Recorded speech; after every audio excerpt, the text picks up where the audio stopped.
नमस्कार। कार्यक्रम में आपका बहुत बहुत स्वागत है। मैं हूं योगीराज योगेश। प्रोग्राम में आज चर्चा होगी ट्रंप टैरिफ की। दरअसल अमेरिका के राष्ट्रपति डोनाल्ड ट्रंप ने जो टैरिफ लगाए हैं सबसे ज़्यादा भारत पर हैं। 50% तक उन्होंने टैरिफ लगाया है। 25% टैरिफ और 25% पेनल्टी, कुल मिला के 50% टैरिफ। अब टैरिफ को लेकर पूरी दुनिया में बवाल मचा हुआ है। ये कहा जा रहा है कि अमेरिका का ये बहुत बड़ा कदम है, लेकिन इस कदम से खुद अमेरिका में ही डोनाल्ड ट्रंप का विरोध शुरू हो गया। भारत पर उसका क्या असर पड़ेगा ये तो हम चर्चा करेंगे ही, लेकिन जो सोच के डोनाल्ड ट्रंप ने भारत पर ये 50% टैरिफ लगाया था, उसका सबसे विपरीत असर तो खुद अमेरिका पर ही पड़ रहा है। वहाँ के इकोनॉमिस्ट, वहाँ के जो बड़े बड़े जो थिंक टैंक है, वही कह रहे हैं कि अमेरिका ने ये टैरिफ की आड़ में डोनाल्ड ट्रंप ने खुद अपने पैरों पर कुल्हाड़ी मार ली है। अब इस टैरिफ का निश्चित तौर पर ये एक भारत के लिए कि ये विपरीत सिचुएशन तो है, लेकिन भारत हमेशा ऐसी विपरीत परिस्थितियों से ही निकलकर सामने आता है, तो ये एक चैलेंज बहुत बड़ा है। तो इस पूरी वैश्विक परिस्थिति पर आगे क्या स्थितियां होने वाली हैं, भारत कैसे इससे उभरेगा, खुद डोनाल्ड ट्रंप क्या और गड्ढे में चले जाएंगे, वो पूरा अपना कार्यकाल भी कर पाएंगे कि नहीं कर पाएंगे, और वो जो अब जो भारत ने जो डिप्लोमेटिक जो संबंध बनाने शुरू किए हैं उनका कितना असर पड़ेगा, इन सब पे चर्चा करेंगे। चर्चा के लिए हमेशा से ही हमारे साथ जाने माने ज्योतिषाचार्य डॉक्टर आचार्य राजेश जी हमारे साथ स्टूडियो में हैं। आचार्य जी, प्रोग्राम में आपका बहुत बहुत स्वागत है। धन्यवाद। तो देखिए, विषय बड़ा महत्वपूर्ण है और सभी लोग इसी चर्चा चारों तरफ है ट्रंप टैरिफ की, कि क्या वास्तव में भारत की इकोनॉमी गिर जाएगी या भारत की इकोनॉमी बढ़ेगी। अभी तो खुशखबरी ये है कि जीडीपी जो है बढ़िया ट्रैक पे चल रही है, भारत की इकोनॉमी भी टॉप पे चल रही है। अब सीधे आचार्य जी के पास चलेंगे, क्योंकि आचार्य जी ने इस पूरे ट्रंप टैरिफ को लेकर, वैश्विक संबंधों को लेकर एक स्टडी की है, और उस शोध के आधार पर उनकी क्या फाइंडिंग है वो भी आपके सामने बताएंगे। तो लेकिन सबसे पहले आचार्य जी से ये जानने की कोशिश करेंगे कि जो ट्रंप की जो टैरिफ जो पॉलिसी है, इसको टैरिफ टेरर भी कह सकते हैं, क्या ट्रंप इसमें सफल होते नजर आएंगे या भारत इससे उभर जाएगा? इसमें यदि हम वैश्विक परिदृश्य में ट्रंप की बात करें और एक दुनिया में अमेरिका के दबदबे की बात करें और भारत की एक दीनहीनता की यदि हम बात करें, तो इन सब स्थितियों में अब समय, जैसे मैं पहले भी वीडियो बहुत सारे बनाए हैं कि अब आने वाला समय सतयुग का समय है, वो भारत के परचम लहराने का समय है, सनातन संस्कृति का अब समय है। तो उन सब बातों को यदि हम देते हैं तो अमेरिका की स्थिति अब लगातार खराब होगी, क्योंकि कहा जाता है जाको प्रभु दारुण दुख देही ताकि मती पहले हर लेही। तो ऐसा ही है, अमेरिका ने अभी तक पूरी दुनिया में एक जो दादागिरी बनाई 120 साल तक का इतिहास रहा, और अब राहु की महादशा वापस शुरू हुई है। तो राहु की जो महादशा है अब 120 साल अमेरिका के बहुत बेहतर नहीं है, और इसीलिए इस तरीके के वहाँ के राष्ट्रपति बन गए, और आने के बाद उन्होंने जिस तरह से एकदम नेगेटिव निर्णय लेने शुरू किए, और उस नेगेटिव निर्णय लेने में भी ये ट्रंप की राशि वृश्चिक बनती है, और अभी गुरु की महादशा है, और 2024 से 27 तक शुक्र का उसमें अंतर चल रहा है। तो ये जो शुक्र का अंतर चल रहा है, एक तो इनके जो महिलाओं वाले वाद विवाद थे, एक तो वो सामने आएंगे, और दूसरा शुक्र की इनकी स्थिति 12वें स्थान पर है, तो राइट ब्रेन में भी इनको बड़ी एक प्रॉब्लम आएगी, और मानसिक रूप से ही बहुत बेहतर स्थिति में नहीं आएंगे। तो ये सब बातें अब इनकी धीरे धीरे खुलना शुरू होंगी, और उसके बाद फिर परिदृश्य बदलेगा। और जो ये टैरिफ वगैरह की बातें कर रहे हैं, इसका असर मैंने पहले ही कहा है, भारत के ऊपर पड़ने वाला नहीं है। सबसे पहले वीडियो मैंने बनाया था कि जितना ट्रैफिक ये लगाएगा, टैरिफ जो लगा रहा है, इस देश पर जितने भी दुनिया ने प्रतिबंध लगाए, ये देश उतनी ही तरीके से आगे उभर के सामने आए। संघ पर कांग्रेस ने लगाया, संघ उभर कर वापस सामने आए। इस देश पर अटल बिहारी वाजपेयी टाइम पे इन्होंने जब परमाणु परीक्षण किया था, फिर हम भारत दुनिया में एक अलग शक्ति के रूप में बना। अंग्रेजों ने जितना दबाया, भारत को जितना लूटा, भारत वापस सोने की चिड़िया बन गया। आज ब्रिटेन सब कुछ लूट के लेने के बाद भी भिखारी की पोजीशन पर है। जितने मुगल आए सब लूट कर ले गए, सब कंगाली की पोजीशन पर है, कोई खाना नहीं है किसी का, कुछ नहीं, सब आज भारत पर निर्भर है। तो इस देश को जब जिसने लूटा है तब तक उनकी दुर्गति सुनिश्चित हुई है, चाहे वो चीन हो।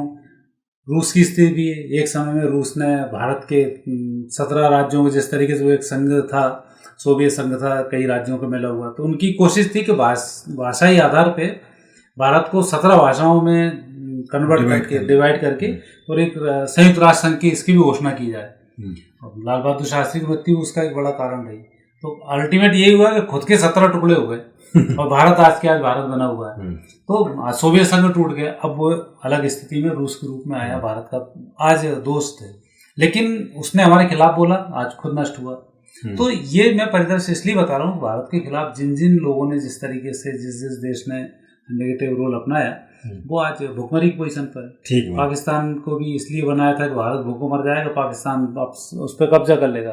स्थिति आई, पाकिस्तान खुद भूखों मर रहा है और भारत आज वर्ल्ड में नाम का रोशन कर रहा है। मुझे ऐसा लगता है आचार्य जी कि एक समय में वो नारा बना था, जो हमसे टकराएगा चूर चूर हो जाएगा। हाँ बिल्कुल ठीक है, चूर चूर हो जाए, आज दिख रहा है क्लियर। क्योंकि जिस तरीके की आप जो बात कर रहे हैं, आप ये देखिए कि टैरिफ लगा तो दिए ट्रंप ने, और जो शुक्र की आप जो बात कर रहे हैं कि मेंटली थोड़ा सा, तो वो मेंटली डिस्टर्ब उनके तो सबूत सामने आने लगे। वो जिस तरीके की हरकत कर रहे हैं, जिस तरीके के वो स्टेटमेंट देते हैं, इतनी बड़ी महाशक्ति होने के बाद भी उनको लोग अब गंभीरता से नहीं ले रहे। तो वो जो आप शुक्र और 12वें स्थान की बात कर रहे हैं, मेंटली उसकी बात कर रहे हैं, मेरे तो इसमें 2 रीडिंग है ना। एक तो ज्योतिष की दृष्टि से भी ये ऐसा होता है, और दूसरा मेरे साइकोलॉजी में खुद मैंने पढ़ाई की है, काउंसलिंग साइकोलॉजी का मैं सारे काम करता हूँ। उसकी हरकतें देख के समझ में आता है कि ये लोग मेंटल लेवल पर बहुत अच्छे नहीं है। जिस दिन टेस्ट होगा उस दिन इनको मालूम पड़ जाएगा कि मानसिक धरातल पर कहीं ना कहीं नेगेटिव जा रहे हैं। हाँ नहीं, क्योंकि इनके स्टेटमेंट तो ऐसे ही है कि जो अनबैलेंस जो आदमी रहता है ना, अब जैसे उन्होंने कहा कि भारत पाक के संघर्ष विराम को लेकर 24 बार कह रहे हैं साहब मैंने संघर्ष विराम करा है। जब ये राष्ट्रपति बनने वाले थे तब कह रहे थे कि मैं 3 दिन के अंदर रूस और यूक्रेन का युद्ध समाप्त कर दूंगा, लेकिन ना उनका यूक्रेन सुन रहा, ना उनके दुनिया के कोई देश सुन रहे, ये अकेले बोले चले जा रहे हैं। इस धरती पर 3 नेता ऐसे हैं जो अपनी मर्जी से बोलते हैं। डोनाल्ड ट्रंप, ना इनकी कोई सुन रहा। भारत में राहुल गांधी, ये भी इनने जो कह दिया साहब हम सही है, माने हम सही हैं, ये भी नहीं देख रहे कि हम जो बोल रहे हैं उससे जनता सहमत है कि नहीं। और ऐसे यूक्रेन का वो कॉमेडियन राष्ट्रपति, तो ये उसी एक ही कैटेगरी के हैं। अब एक सवाल ये है आचार्य जी कि ये देखिए चुनौतियां तो बहुत कठिन है, और आपने जैसा कि कहा कि भारत इससे उभरेगा, तो वास्तव में क्या भारत उतनी ताकत से उभर जाएगा और भारत एक नई रफ्तार से आगे बढ़ेगा? भारत की जीडीपी, भारत की इकोनॉमी, जिस तरीके के अभी प्रयास शुरू हुए हैं, क्या वास्तव में अब भारत का अच्छा समय आने वाला है? देखो, पहले ही मैंने इसकी वीडियो तैयार की है कि भारत की इकोनॉमी कहीं से कमजोर नहीं होगी। अभी 2-3 दिन पहले ही एक आई रिपोर्ट, उसमें अमेरिका 2% पे, 2.5% पे शायद, और चीन 4% पे, भारत 7% के ऊपर है। तो अभी एकदम जब विपरीत परिस्थिति हो, टैरिफ लग रहे हों, और उसके बाद आपकी स्थिति में इतनी तेजी से सुधार आ जाए, तो ये संकेत भारत की अर्थव्यवस्था को मजबूत करने की ओर है। और इस समय में भारत की विशेष रूप से राजनीतिक व्यवस्था कहें, ग्रहों की व्यवस्था कहें, उन सब के अनुसार भारत अभी इतनी मजबूत स्थिति में है कि आने वाले 2-3 साल में वो पूरी दुनिया को बहुत नीचे लेके आ जाएगा। भारत काफ़ी अच्छे लेवल पर, मगर यदि हम बात करें 2029 की, तो 29 में भारत की टक्कर पर पूरी दुनिया में कोई देश नहीं होगा। अच्छा, ये स्थिति बनती है। और 2032 तक तो परिस्थिति यही है कि भारत की सनातन जो संस्कृति है जी, इसको पूरी दुनिया के सभी धर्म स्वीकार कर लेंगे, क्योंकि आने वाला समय है जब सत्य का समय होगा। जैसे पंचकोशों की वो है ना, जैसा खाओगे अन्न वैसा होगा मन। जैसा मन होता है फिर प्राण बनने शुरू होते हैं, प्राण बनते हैं फिर ज्ञान की आवश्यकता होती है। जब ज्ञान अच्छा हो जाता है तब फिर आनंद की अनुभूति होती है। तो अब जो समय है ज्ञान का समय है, विज्ञान का समय है। और जब सब लोग देखेंगे कि भारत कितना गुलाम रहा, कितना संघर्ष किया, उसके बावजूद भी ऐसे ऐसे वेपन्स बना दिए और फिर भी शांति की बात कर रहा है, तब फिर लोगों को समझ में आएगा इस संस्कृति में कुछ तो है। आज ही भारतीय संस्कृति की तरफ पूरी दुनिया के लोगों का जबरदस्त रुझान है। एक समय था जब मुस्लिमों की पॉपुलेशन लगातार बढ़ती जा रही थी। पॉपुलेशन बढ़ना मीन्स धर्म में लोग कन्वर्ट होते थे, ये करवा लिए जाते थे। लेकिन आज पॉपुलेशन पैदा हो रहा है, बच्चे उससे बढ़ रही है, एक अलग बात है, लेकिन उनके धर्म में कोई अभी नहीं जा रहा है। ईसाई कोई नहीं बन रहा है, बच्चे पैदा हो रहे हैं, एक अलग बात है, वो एक नंबर 1 का धर्म बना हुआ है। ठीक है, पर भारत में लोग स्वीकार कर रहे हैं भारतीयता को, भारतीयता के धर्म को, सनातन धर्म को। तो ये एक बड़ी जो बात है, ये आने वाले समय में बहुत विकराल रूप धारण करेगी और आने वाले समय में पूरी दुनिया सनातनी बनेगी, सनातन को स्वीकार करेगी। उसका एक कारण ये भी लगता है आचार्य जी कि हमारा जो धर्म है, हम विश्व वसुदेव कुटुंबकम की बात करते हैं, और ये जो चाहे वो ईसा हो चाहे मूसा हो, ये अपनी बात करते हैं और अपने ही विस्तार करते हैं, जबकि हम इसमें विस्तार में नहीं पढ़ते। लेकिन लोग खुद यहाँ के सनातन के संस्कार से प्रभावित होकर लोग इस संस्कृति को अपनाते हैं। आचार्य जी, अभी जैसे ट्रंप की जो बात आप कर रहे हैं, ट्रंप का विरोध तो अमेरिका में ही शुरू हो गया। इवन वहाँ की कोर्ट ने इनके खिलाफ ऑर्डर कर दिया कि आपने जो टैरिफ लगाए ये आपको अधिकार ही नहीं था लगाने का, और अभी उन्होंने होल्ड पे रखा हुआ है। तो शायद अक्टूबर तक फिर इनको सुप्रीम कोर्ट में जाना पड़ेगा, वहाँ से यदि ये करवा पाए तो ऐसा कुछ नजर आता है कि वो देखो, मुझे बड़ी माले कहने में थोड़ा संकोच तो है, लेकिन स्थिति ये बनती है कि अमेरिका की बहुत बेहतर पोजीशन नहीं है और ये सुप्रीम कोर्ट में भी आ रहेंगे, और आने वाले समय में यदि इनका मेडिकल टेस्ट हुआ, क्योंकि मैं तो पहले कह चुका हूँ कि ये ट्रंप पूरा कार्यकाल नहीं करेंगे। अच्छा, अमेरिका को दूसरा राष्ट्रपति चुनने की ओर आगे बढ़ जाना चाहिए, और इनके रहते अब अमेरिका की तरक्की संभव नहीं है, और ये जब तक रहेंगे लगातार उसको डुबोते रहेंगे और इतना रायता फैला देंगे कि पूरी दुनिया या अमेरिका के लोग उसको समेट नहीं पाएंगे। तो फिर वहाँ के लोगों का मनोरंजन कौन करेगा? मनोरंजन भी दूसरे आएंगे। अब तो समय ऐसा आने वाला है कि युद्ध आएगा तो मनोरंजन तो अपने आप होगा। तो ऐसी स्थितियाँ बनने वाली है। अच्छा, एक बात आचार्य जी, ट्रंप के टैरिफ के बाद से जो भारत ने तेजी दिखाई, मतलब डिप्लोमेटिक इन्होंने तो टैरिफ लगाया, लेकिन डिप्लोमेटिक रूप से जो पॉलिसी भारत ने जो अपनाई है, जो विश्व के अनेक बड़े देशों से भारत ने संपर्क किया और उसका असर दिखा। रशिया, इवन चाइना से जिससे हम नहीं जाते थे, लेकिन आज जब भारत के प्रधानमंत्री और शी जिनपिंग से मिले तो दोनों की गर्मजोशी देखने ही बनती थी, एक अलग ही बात थी, और बहुत से मुद्दे पर दोनों एक आ गए। तो क्या इन संबंधों में कुछ संभावनाएं नजर आ रही हैं क्या आपको? देखो, इसमें नरेंद्र मोदी जी की कुंडली देखना पड़ेगी। मैं पहले ही बोल चुका हूँ, नरेंद्र मोदी को मनुष्य मानना एक लोगों की कल्पना भर है। वो अदृश्य शक्तियों का व्यक्ति है, और उन्होंने जितने भी प्रयास किए, सारे प्रयास उनके सफल रहे, और जितने भी शत्रु हैं उन्होंने शत्रुओं का कभी विरोध नहीं किया, और शत्रु अपने आप नष्ट हो गए। आज शी जिनपिंग इतने नाटक करते थे, आज शी जिनपिंग पगलक पावड़े बिछाए बैठे हुए हैं, जबकि शुरू में बहुत नाटक किए। पहला दुनिया का ऐसा प्रधानमंत्री है जिसने अमेरिका के राष्ट्रपति का फोन नहीं उठाया दुनिया में, मोदी ने। तो मोदी जी का एक व्यक्तित्व है, जबकि दूसरे लोग, ट्रंप यदि बोल दे कि रात भर खड़े रहना तो पूरे देश 1 लाइन लाख रात भर खड़े रह जाएंगे। तो ऐसी स्थिति में एक ये स्थिति बनती है। और आज यदि हम संबंध की बात करें, अच्छा एक बस टोक रहा हूँ, ये दावा भी भारत के लोगों ने नहीं, ये जर्मन के अखबार ने किया। अच्छा, कि 4 बार फोन किया अमेरिका के राष्ट्रपति ने, फोन पिक नहीं किया। भारत के लोग कहते तो विपक्ष उनके ऊपर चढ़ जाता अभी। हाँ, कौन सा या नंबर बताओ। हाँ, तो ये दावा भी जर्मन की एक फोन नंबर बताओ, वो वाला फोन बताओ, सेठ जिस पे बात हुई थी जी, कौन सी कंपनी का था, कितने का खरीदा था, ये उस पर उतारे आते। ये बात तो सही है।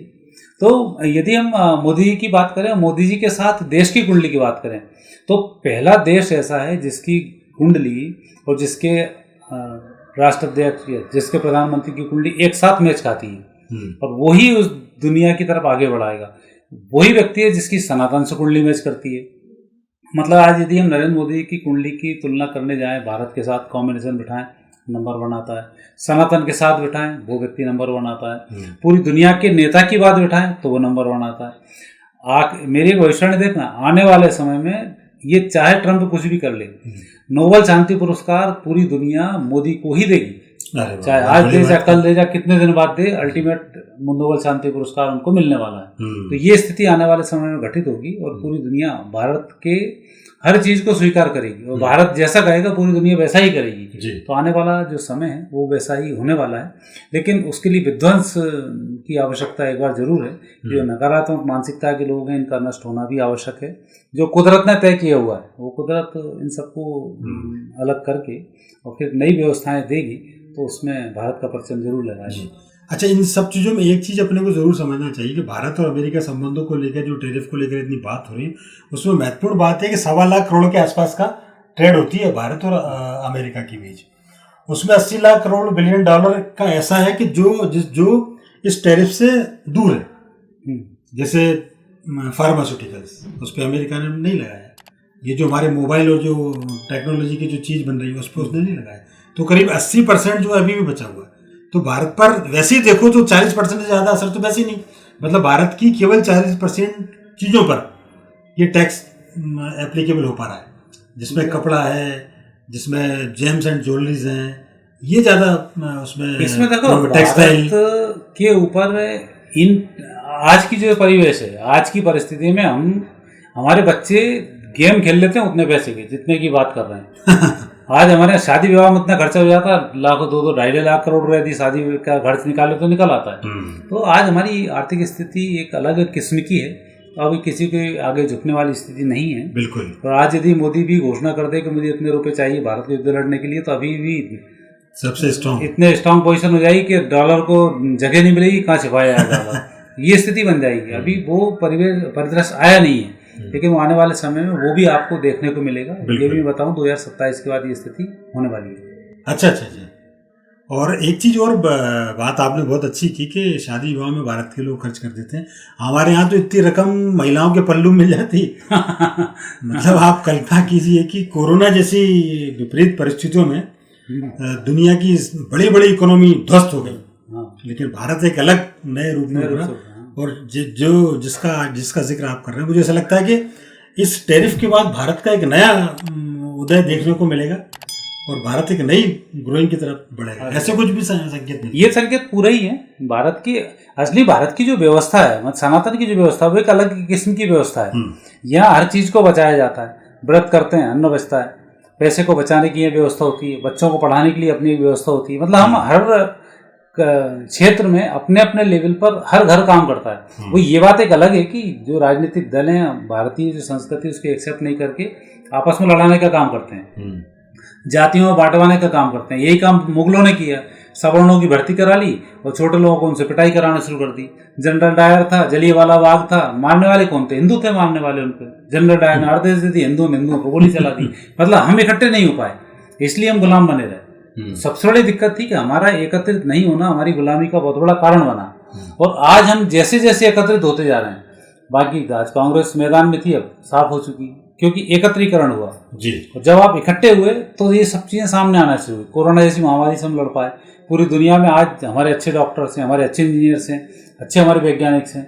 अब नए हम अच्छे वेपन्स तैयार कर रहे हैं। हाँ। तो इसका मुझे ऐसा लगता है आचार्य जी, जो आपने जिक्र छेड़ा वेपन्स का, ये भी इसकी पीछे एक बहुत बड़ा, ये टैरिफ लगाने के पीछे एक बहुत बड़ी वजह ये भी है कि भारत और पाकिस्तान के बीच जब युद्ध हुआ तो भारत ने अमेरिका के एटॉमिक पावर को निशाना बनाया, उससे अमेरिका घबराया हुआ है।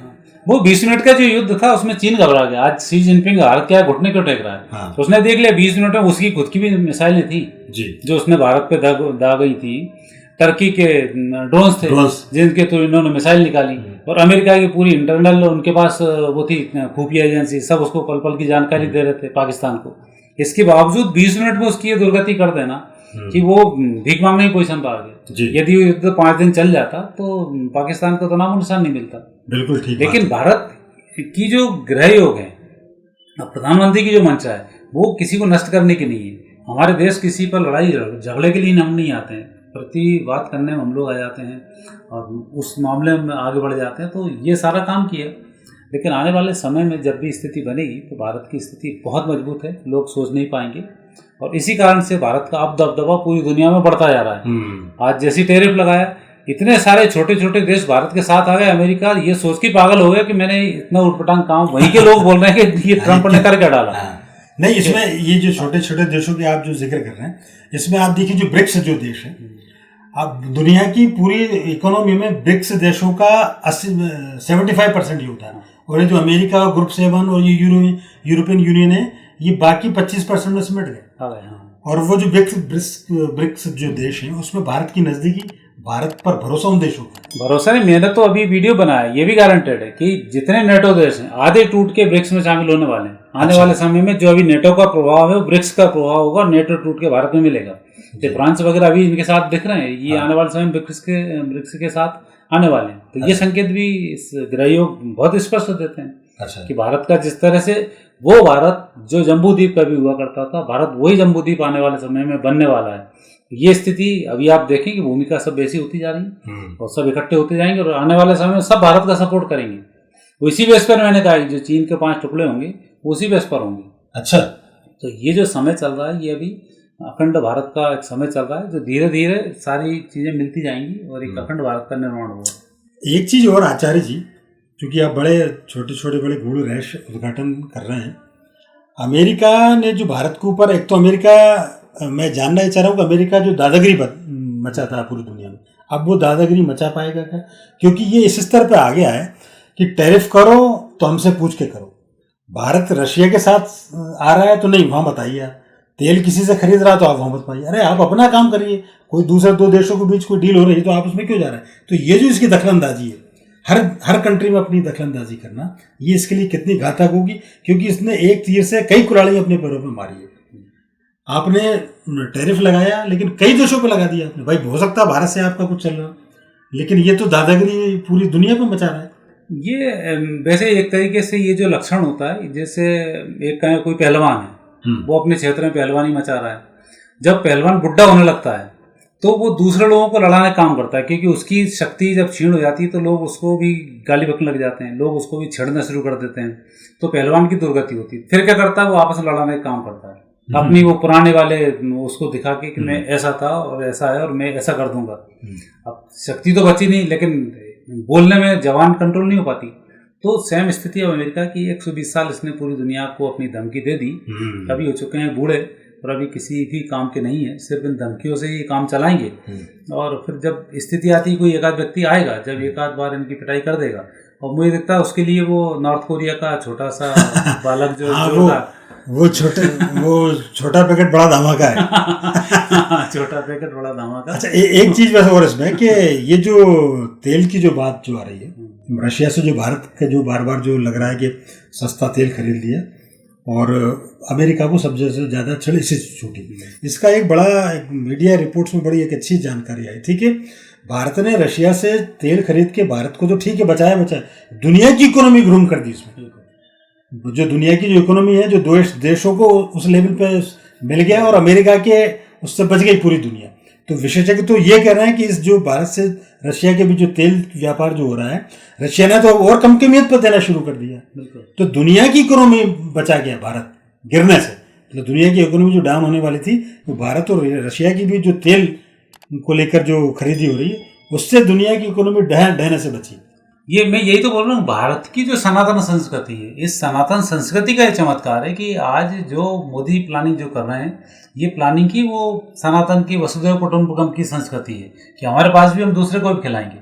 आज भारत में जितना विपक्ष है वो तेल पर ही पागल हो जाता है, पेट्रोल के भाव कम नहीं हो रहे, सस्ता खरीद रहे हो, कम क्यों नहीं कर रहे। अरे देश की भी आने वाले समय में इकोनॉमिक स्थिति सुधारने की आवश्यकता है। ये तो मुहाने पे खड़ा हुआ है, उसमें पैसे की आवश्यकता पड़ने वाली है, तो उसके लिए भारत ने अपनी व्यवस्थाएं भी मजबूत कर ली। तो साथ ही जो देश परेशान होंगे या जो देश अभी आर्थिक रूप से तंगी में कोरोना के बाद गुजरे थे और जो बड़ी संघर्ष कर रहे थे, उनकी स्थिति में भी सुधार। तो आज भारत को पूरी दुनिया हाथों हाथ क्यों ले रही है, उसके पीछे कारण ये है कि हम वसुधैव कुटुंबकम की संस्कृति पे चल रहे हैं। हमने छोटी मछली को खाने की कोशिश नहीं की, हमने तो पाकिस्तान बांग्लादेश को पालने की कोशिश की, श्रीलंका को पालने की कोशिश की, नेपाल को पालने की कोशिश की, लेकिन अब इनको चीन की गोदी में बैठकर भी डंडे खाना हो तो अब कोई क्या। अच्छा, इसको अमेरिका को क्या ऐसा लगता है कि अब ये भारत जो बहुत तेजी से बढ़ रहा है और यही हमें डिफीट दे सकता है, इसलिए इसको अभी से रोको? हाँ, ये तो हर व्यक्ति का रहता है। जब कोई व्यक्ति आगे बढ़ता है, राजनीति में भी ऐसी होता है कि जो छोटे प्यादे होते हैं आगे बढ़ने वाले को रोका जाता है, तो ये एक ह्यूमन टेंडेंसी है। लेकिन ये नेगेटिव महामानव का लक्षण है, जैसे रावण का लक्षण था, मुझे पूजो, कर्ण का लक्षण, कंस का मुझे पूजो, लेकिन कृष्ण ने नहीं कहा, कृष्ण ने कहा हर व्यक्ति कृष्ण है। मतलब वो जो भारतीय संस्कृति है, हम हर व्यक्ति को भगवान देखते हैं, और ये जो है महामानव, ये अपने आप को पुजवाते हैं, इसलिए राक्षसी संस्कृति का अंत होता है और जो देव संस्कृति इसका उदय होता है। तो अब जो देव संस्कृति इसका उदय होने वाला है, और राक्षसी संस्कृति चाहे अमेरिका की हो, चाहे चीन की हो, और चाहे अन्य देशों की हो, वो अब सब नष्ट होने वाली है। और इसीलिए संकेत है भारतीय समय के अनुसार अब आने वाला 2028 से 30-32 का समय है, वो भारतीय सनातन संस्कृति उदय का समय है, वैसे ही उदय हुआ। तो ये बात आपने आचार्य जी बहुत बड़ी बात कही और बड़े पॉजिटिव नोट पर इस चर्चा को आपने समाप्त किया कि भारत का आने वाला समय भारत का है और जो एक नया दुनिया जो है भारत के स्वरूप को देखेगी।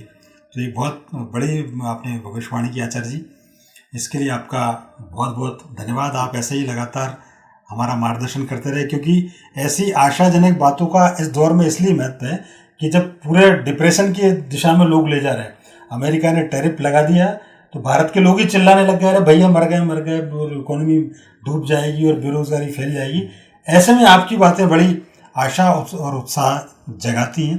निश्चित तौर पर ये देश के लिए बहुत उत्साहजनक खबर है। तो आचार्य जी, आपका इन सब बातों के लिए बहुत बहुत धन्यवाद और शुक्रिया। और शुक्रिया उन तमाम दर्शकों का भी जो पूरी दुनिया से हमारे साथ लगातार जुड़ते हैं। ये वीडियो आपको पसंद आया हो तो लाइक करें, शेयर करें, हमारे चैनल को सब्सक्राइब करना ना भूलें। साथ ही वो बटन जो आपको बार बार कहने की ज़रूरत पड़ती है, बेल आइकॉन, उसको दबाते रहें ताकि हमारे नए वीडियो से संबंधित नोटिफिकेशन आपको मिलते रहें। अगली बार फिर किसी नए विषय के साथ आपसे बातचीत होगी। तब तक के लिए आगे दीजिए नमस्कार।